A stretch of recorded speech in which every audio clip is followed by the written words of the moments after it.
This is Andy Thayer with Stack Media, and I'm talking with Zack, who's a veteran of the U.S. war on Afghanistan, here on Memorial Day in Chicago, where he was one of many participating in an anti-war veterans and serving military people, a very moving annual event. Zack, especially given your time in Afghanistan, what are your thoughts on this day? So I'm Zack. I was in the Marine Corps from 2010 to 2014. I did 2 tours to Afghanistan as a combat engineer doing counter-IED patrols.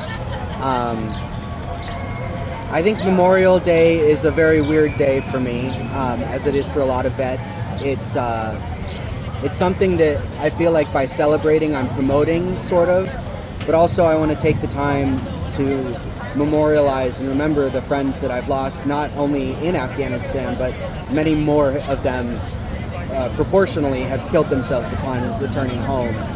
So I think it's important for us as veterans who went and lived it to help dismantle this myth of like the U.S. military being an honorable thing to do.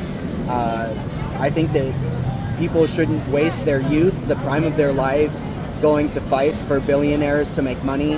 I mean, I spent a total of 14 months in Afghanistan as part of a 20-year campaign to replace the Taliban with the Taliban. So, like, there's no victory that we can even give ourselves as a lullaby to make us feel better. And so it's important for us to come out and use our voice and use this day that's specifically for us to try to educate the public that there's no point in sending your kids off, there's no point in you going to fight an endless war that will serve nobody but billionaires. And you might have noted that I did not use the phrase that you served in Afghanistan. Who do you think you were actually serving while you were in Afghanistan? That's very true. Capital, defense contractors, all the people that made billions and trillions of dollars while we were over there, the ones sweating and bleeding and dying.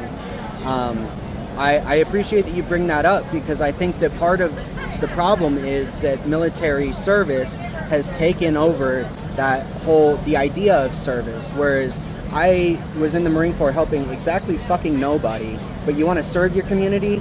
Deliver mail, drive a bus, like all these things that we see, even serving food does more for the people around you than going off, in my case, 6,000 miles away to a place I'd never been that, never caused me personally any problems. So yeah, I appreciate that you don't use that term. I try not to either, but sometimes it just, it's so beaten into us. But it's an important thing because it's not the only way to serve, and they shouldn't have like a stranglehold on the term service. And lastly, given the now apparent United States defeat in Iran, we remember what the U.S. defeat in Vietnam did. I'm old enough to remember the so-called Vietnam syndrome, where people were so angry about what happened in that war that public pressure kept the United States from launching those full-scale wars for many, many years.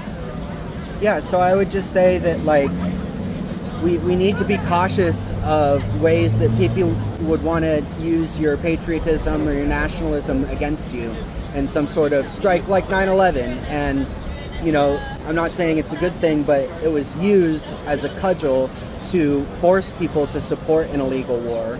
And so I would just hope that people would see anything that happens in the future and not fall for it again, because it's not going to be a quick thing. It's never going to be the 6-month, 9-month, 1 year skirmish that they always promise, where it's in and out, and it just won't be. We'll be stuck, and we'll have more generations lost in a forever war.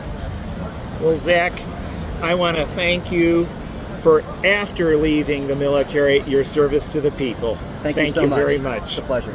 This is Andy Thayer for Stack Media on the edge of the Chicago River by the Vietnam Veterans Memorial, and talking with Zack with About Face Veterans Against the War.